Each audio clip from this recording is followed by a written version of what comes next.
बॉलीवुड की एक्ट्रेस सुष्मिता सेन, जब उनसे पूछा जाता है कि अभी जो सिचुएशन है, प्रेजेंट सिचुएशन में आपको क्या लगता है, प्रेजेंट जो सिचुएशन है उस अकॉर्डिंगली उनसे पूछा जाता है कि आपको क्या लगता है कि वहाँ के जो एक्टर्स हैं, यानी जो पाकिस्तानी जो एक्टर्स हैं, उनको क्या यहाँ के काम करना चाहिए। उनसे पूछा जाता है कि वो फिर कहती हैं कि टैलेंट की कोई बाउंड्री नहीं होती है, उसको आप बाउंड्री पर नहीं बांट सकते हैं। तो ये इसके बाद लोग इस पर जमकर उन्हें लताड़ लगा रहे हैं। लोग कह रहे हैं कि इन्हें ऐसा लगता है कि टैलेंट की कोई बाउंड्री जो है नहीं होती है। तो पाकिस्तानी एक्टर और एक्ट्रेसेस का आपने हाल फिलहाल में देखा था, हानिया आमिर से लेकर आप कह सकते हैं कि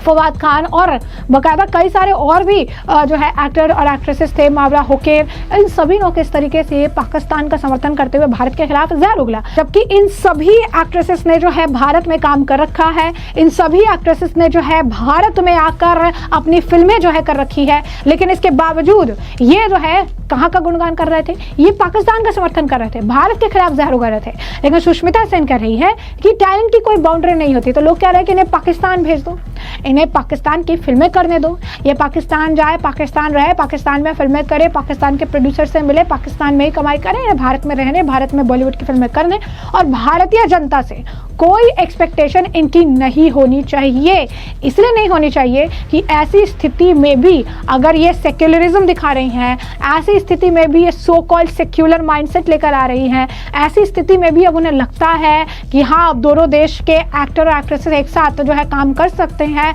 तो फिर इनकी सोच में बुराई है। क्योंकि अब ये हाई टाइम है कि बॉलीवुड इस चीज़ को समझे, ऐसी स्थिति में अपने देश के साथ खड़ा हो और ऐसी स्थिति में किसी के भी आप कह सकते हैं कि जो है साइड ना जाए और अपने देश और अपने देश में चल रहे ट्रेंड के साथ खड़े रहे, खुलकर इस पर बात करे। पहलगाम अटैक को लेकर पाकिस्तान के आप कह सकते हैं कि खिलाफ जो ये बयान दे, क्योंकि जब फिल्में बनाने की बात आती है तो कभी आर्मी का रोल किया जाता है, कभी देशभक्त पत्रकार का रोल किया जाता है, कभी देशभक्ति जो है, सारी देशभक्ति फिल्मों में दिखा दी।